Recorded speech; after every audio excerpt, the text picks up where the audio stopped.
Hello and welcome once again to this class. We are going to be looking at African musical instruments. African musical instruments. By way of introduction, African instruments, musical instruments in general, are the propelling force of all kinds of music. They are those of the Western and African ranges. Instruments are being fashioned out by different tribe and peoples. So now in Africa, we have many musical instruments with indigenous names. These instruments can be classified under four major categories. We are going to look at them under these four major categories. The first in the category is aerophones. We have the aerophones, and then thereafter we have the idiophones, and then followed by the membranophones, and then finally we have the chordophones. So all the kinds of instruments we make use of, we can classify them into any of these four groups. Now we are going to look at them one after the other, and then we are going to look at their indigenous names, the name we call them in Africa. Please take note that when you are going to be tested, you should know these names and equally know the category which they fall into. Now let's begin by looking at the aerophones. The aerophones. What are the aerophones? How do we define an aerophone, or what do they stand for? Now, the aerophone, these are blowing instruments which produce sound by vibration of a column of air. Examples include the flutes, the horns, and the trumpets. Okay, so they produce sound by vibration of a column of air. You play them, and then the air that goes into the instrument, go through a particular column, and then the resonance comes out, and then we hear the sound. They include flutes, horns, and trumpets. So we are going to look at these three categories of instruments in Africa. How do we call them? How do we know them? Now let's look at the first one, which is the flutes. Most flutes are made from cane, gourd, and ivory or wood, and they have holes which are manipulated by the fingers to obtain different notes. They can be end blown, head out straight, or side blown, or closed at the end. Now we have different kinds. The Igbo flute is called the Oja. The Igbo flute is called the Oja. That is in the eastern part of Nigeria. The Fulani call it the Sarewa in the north.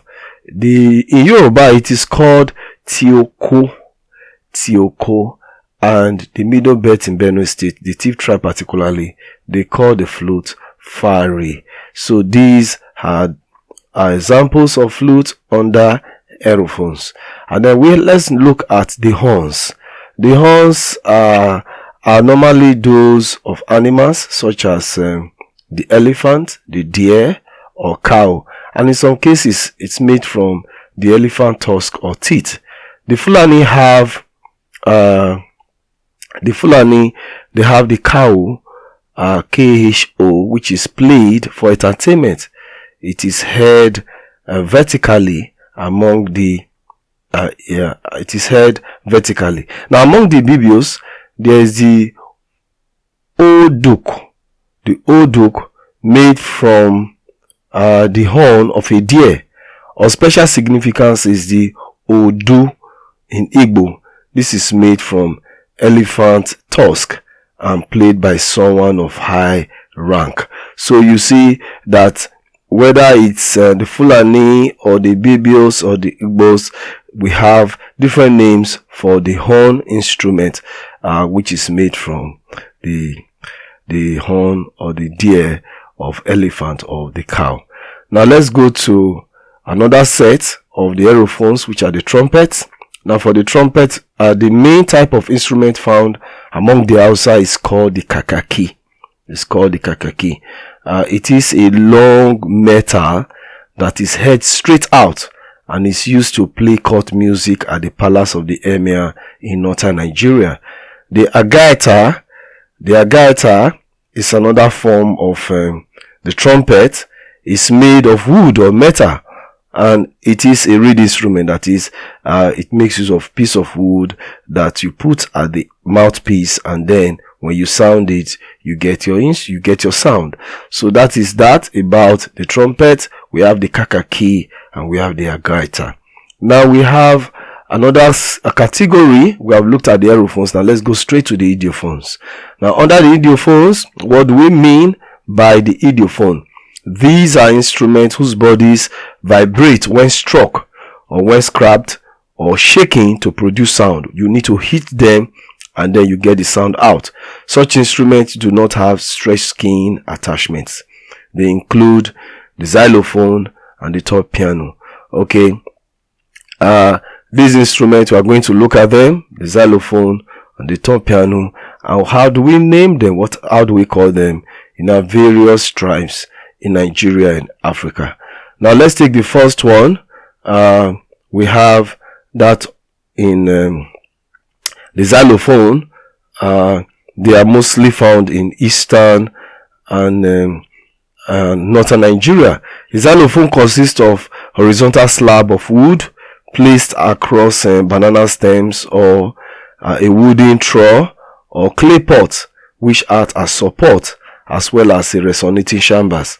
Okay, the Igbos call it the ingedegu, ingelenge.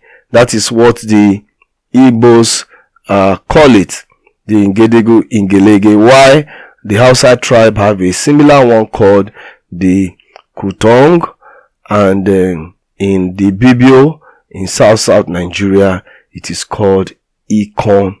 It is called ikon. So that is that's about the idiophones, the xylophone, how we call it. And then we equally have the tom piano. The tom piano, this is a plucked idiophone, and it consists of a box or calabash to which thin pieces of bamboo, cane wood, or iron strips are fixed at one end and made to pass over a low bridge to which they are also bound. The instrument is placed on the lap and played by the thumb of both hands. That is why it is called the tom piano. The Igbos call it ubuaka, while the Yoruba call it agidigbo, and in Ibibio it is called ikpa mboto. So this is the tom piano, and is an idiophone. As you hit it with your hand and scrub it, and then we get the sound that it produces. Now let's go to another family of the idiophone, which is the rattles. Rattles are of two types. The primary rattle are those that are handheld with shaking objects, such as seeds enclosed within the calabash rattle or basket rattle. The secondary rattle are those that are attached to the bodies of performers or instruments. They include dry seeds, are strung on a rope or string, and are tied around the waist or ankles of dancers.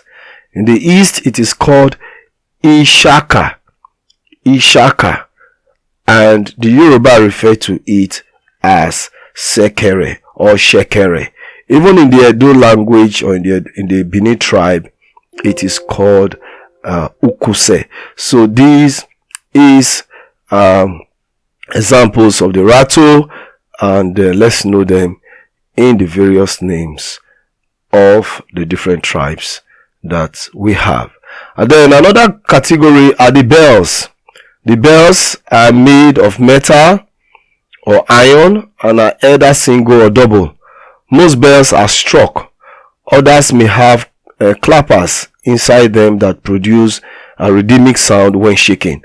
The double bell produces two different tones when struck with a hard stick. They produce two different tones when they are struck. It is called ogene in Igbo and agogo in Yoruba. Okay, then we now go to the slit drum.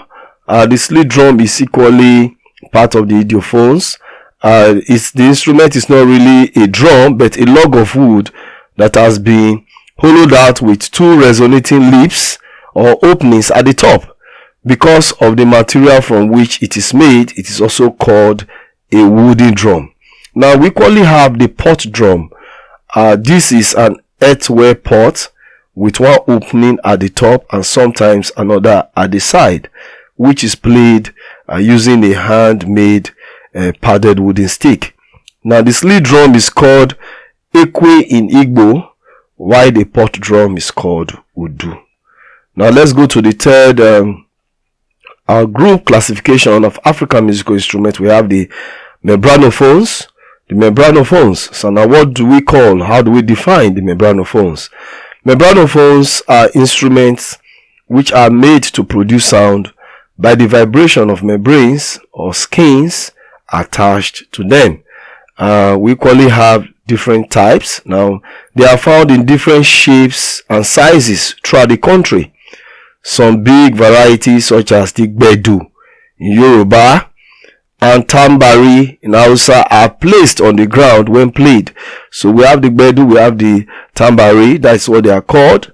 Gbedu in Yoruba, tambari in Hausa. A type of membranophone found mostly among the Yoruba and Hausa is shaped like an hourglass and is double-headed. It is known among the Hausa as kalangu and has many varieties. Among the Yoruba, it is a set of drum known as the dundun orchestra.